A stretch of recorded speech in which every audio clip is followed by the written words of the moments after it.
Bonjour à tous, j'espère que vous allez bien. Très bonne semaine à tous. On continue aujourd'hui nos petits QCM. Cette fois-ci, on part sur le CDG du Cher 2019. Donc QCM externe, concours externe Cher 2019. Comme d'habitude, prenez un stylo, prenez une feuille et on va faire aujourd'hui 4 QCM et ainsi de suite jusqu'à, on va dire, vendredi ou samedi, les 20 QCM. Donc, c'est parti, on va dire, hop, capture d'écran.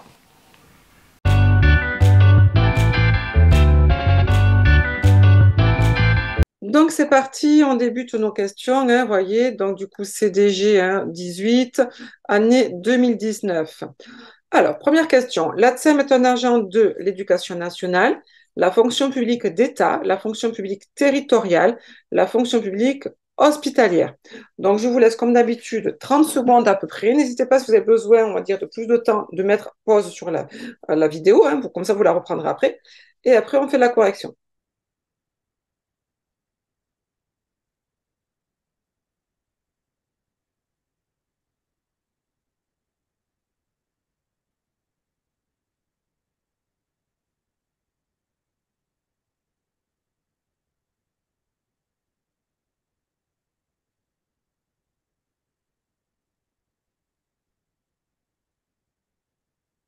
Alors, la TSEM travaille effectivement au sein d'une école, mais par contre, attention, n'est pas embauchée par l'éducation nationale.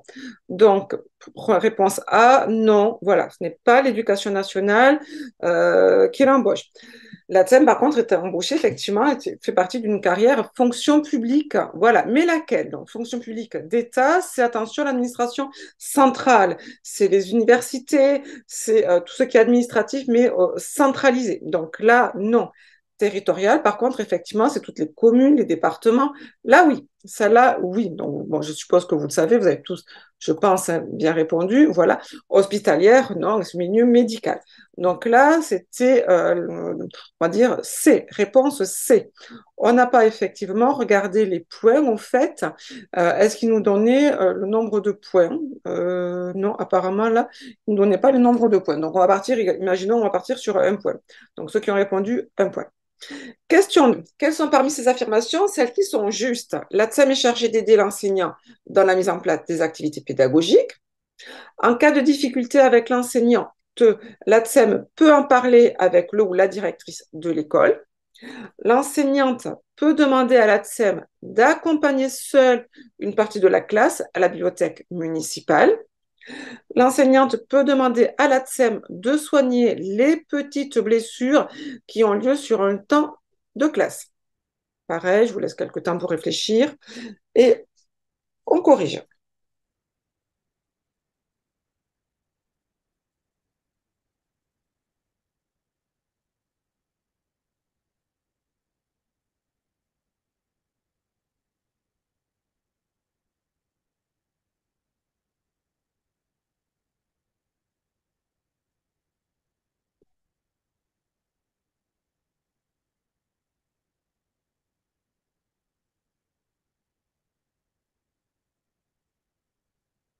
Alors, c'est parti. On voit déjà qu'il y a quels sont, d'accord? Donc, il y en a plusieurs. La TSEM est chargée d'aider l'enseignante dans la mise en place des activités pédagogiques. Effectivement, vous devez le savoir, ça fait partie de ses fonctions. C'est marqué clair et net, hein, la notion d'aider, aide pédagogique, aide éducative. Donc, celle-là, voilà, il n'y a pas, voilà, il y a pas de suspense. Celle-là, oui, elle y est. En cas de difficulté avec l'enseignante ou l'enseignant, la TSEM peut en parler avec la directrice de l'école. Donc là, on a la notion de peut, bien évidemment, et là, on a la directrice d'école. Effectivement, l'enseignante, en fait, hein, effectivement, vous pouvez plutôt, hein, vous pouvez effectivement, si vous avez une difficulté avec l'enseignant, en parler à la directrice d'école. Ce n'est pas du tout à la mairie, hein. Ça serait par contre, en cas de difficulté avec un autre ATSEM, là, à ce moment-là, vous pouvez en parler à votre supérieur hiérarchique de la mairie. Là, c'est au sein de l'école, c'est l'enseignant, donc du coup, c'est la directrice ou le directeur de l'école. Oui, l'enseignante peut demander à l'ATSEM d'accompagner seule une partie de la classe. Alors là, non, pas du tout, hein. Voilà, déjà, on s'arrête là parce que non, la TSEM ne peut jamais être seule, et encore moins pour accompagner un enfant à la bibliothèque municipale. Donc là, non, pas du tout. L'enseignant peut demander à la TSEM de soigner des petites blessures qui ont lieu sur un temps de classe.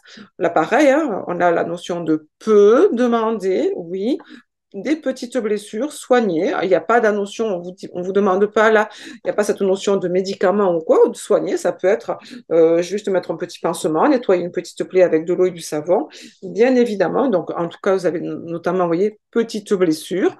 Donc, oui, il n'y a aucune contre-indication. Une fois qu'on a bien analysé tous ces petits mots, temps de classe, tout à fait, il n'y a aucune contre-indication. Donc, oui, hop, on valide. Si vous avez donc du coup ces trois bonne réponse, A, B et D, un point. Sinon, zéro. Question 3. La TSEM peut se voir confier. La préparation peut se voir confier. Hein, d'accord, voilà. C'est pas obligatoire, elle peut. OK. La préparation et la fabrication du matériel pédagogique à destination des enfants. La surveillance d'un groupe sous la responsabilité de l'enseignante. L'accompagnement d'un atelier pédagogique préparé par l'enseignante. L'administration d'un médicament à un enfant ayant un projet d'accueil individualisé. La prise en charge de la classe en l'absence de l'enseignant.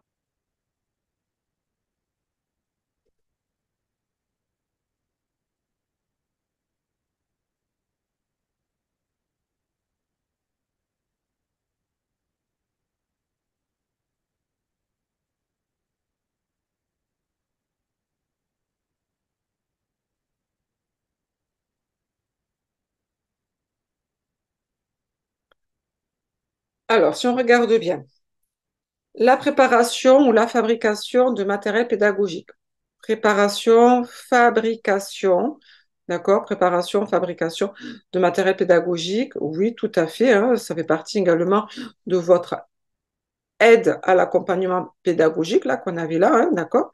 Bien évidemment que la maîtresse ou l'enseignante, elle peut vous demander de fabriquer quelque chose, il n'y a pas de souci, ça oui.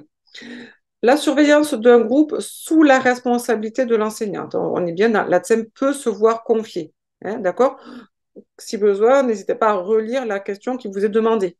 Est-ce qu'on peut lui demander de surveiller un groupe sous la responsabilité de l'enseignante? Ben oui, c'est ce qu'elle fait quasiment presque tous les jours lors des activités pédagogiques, bien évidemment. Donc oui, forcément. L'accompagnement d'un atelier pédagogique préparé par l'enseignante. Ben, oui, c'est ce que je viens de vous dire tout à l'heure aussi, hein. Voilà, l'accompagnement. Voilà. Alors là, effectivement, la différence, c'est surveiller un groupe et accompagner un groupe. Hein, d'accord? Donc, je vous rappelle, votre fonction, c'est l'aide à l'accompagnement lors des activités pédagogiques. Donc, bien évidemment que oui, c'est parti, ça, clair et net, c'est vraiment clair et net dans les fonctions. Ah, donc là, voilà. L'administration d'un médicament à un enfant ayant un projet d'accueil individualisé. Alors, est-ce que oui ou non, on peut administrer un médicament? Alors, on n'aurait que cette question, cette partie-là, l'administration d'un médicament à un enfant. La réponse est non, direct, non, surtout pas. Par contre, on a ayant un projet d'accueil individualisé. Donc, la question qu'il faut se poser, c'est est-ce que, en tant qu'ATSEM, on peut administrer un médicament à un enfant qui a un projet d'accueil individualisé? Et si oui, dans quelle situation? Là, on ne vous demande pas, on ne vous montre pas la situation. Mais oui, vous devez savoir effectivement que vous pouvez, bien sûr, si l'enfant fait une crise en cas d'allergie et uniquement en cas de crise. Là, on ne nous précise pas. L'administration d'un médicament à un enfant ayant un projet d'accueil individualisé. Il faut savoir quand même que si on donne un médicament à un enfant qui a un projet d'accueil individualisé, c'est que l'enfant, il est en crise. Donc, bien évidemment que oui, sinon c'est mise en danger de l'enfant. Hein, et donc, du coup, code pénal qui rentre en compte, avec 1 an à 3 ans d'emprisonnement, 15 000 à 30 000 euros ou 45 000 euros, en fait, voilà, les sanctions, hein, voilà, en fonction, bien sûr, de la gravité de la situation, forcément. Donc, oui, vous pouvez. Bien évidemment, il y a beaucoup de candidats qui hésitent parce que, attention, ça peut être pénalisable si vous donnez un médicament alors qu'on n'avait pas le droit. Mais là, on a projet d'accueil individualisé, effectivement, on n'a pas de situation. On ne nous dit pas l'enfant est en crise. Par contre, effectivement, si on donne un médicament à un enfant qui a un projet, un PAI, hein, ce qu'on appelle le PAI, c'est que forcément, l'enfant fait une crise. Donc là, oui, on peut bien évidemment. Prendre en charge, la prise en charge de la classe en l'absence de l'enseignante, ben, non, c'est comme exactement là, tout à l'heure, hein. On a dit non, on ne peut jamais, jamais, on va dire, rester seul avec des enfants. On ne peut pas prendre en charge une classe, on ne peut pas accompagner les enfants à la bibliothèque. Donc ça, c'est strictement interdit. Ça fait partie de elle ne peut pas ou il ne peut pas. Voilà, ne doit pas. Question 4. Une mère de famille vous confie que le père de son enfant a interdiction de venir le chercher à l'école. Vous lui expliquez que vous, donc A, vous lui expliquez que vous ne pouvez pas empêcher le père de venir chercher son enfant. B, vous en faites part à l'enseignant. C, vous prenez en compte sa demande. Et D, vous demandez à la mère les raisons de l'interdiction. Donc, relisez bien, une mère de famille vous confie que le père de son enfant a interdiction de venir le chercher à l'école.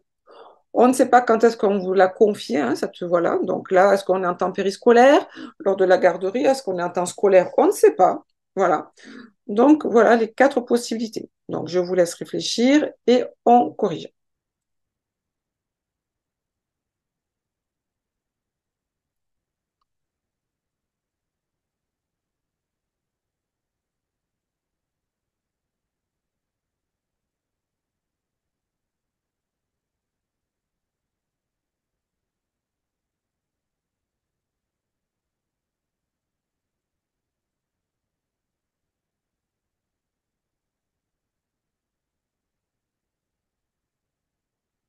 Alors, là, il y a on va dire une réponse qui effectivement peut poser question pour beaucoup d'entre vous, je suppose.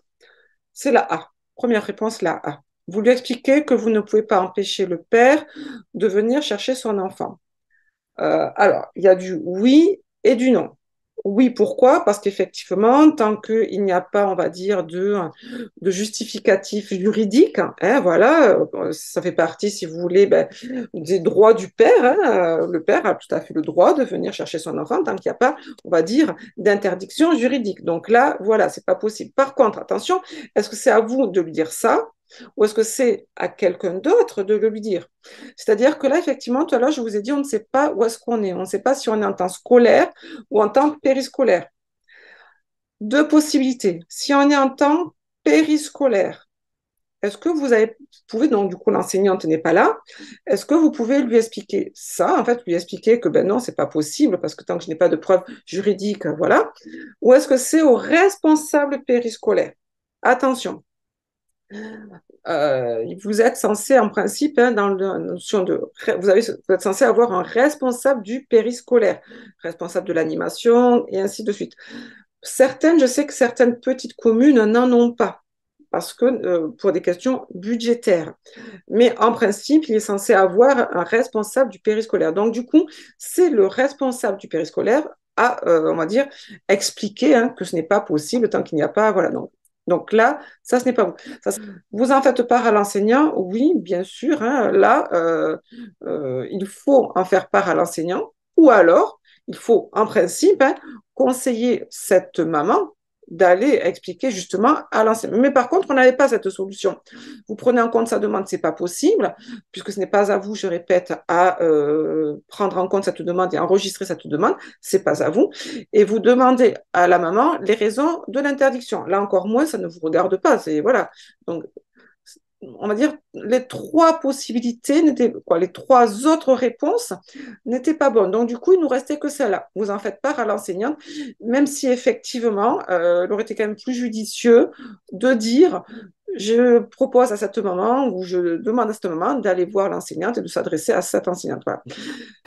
Donc j'espère que cette petite série de QCM vous a plu. Je vous dis donc du coup à demain pour les 4 prochains QCM.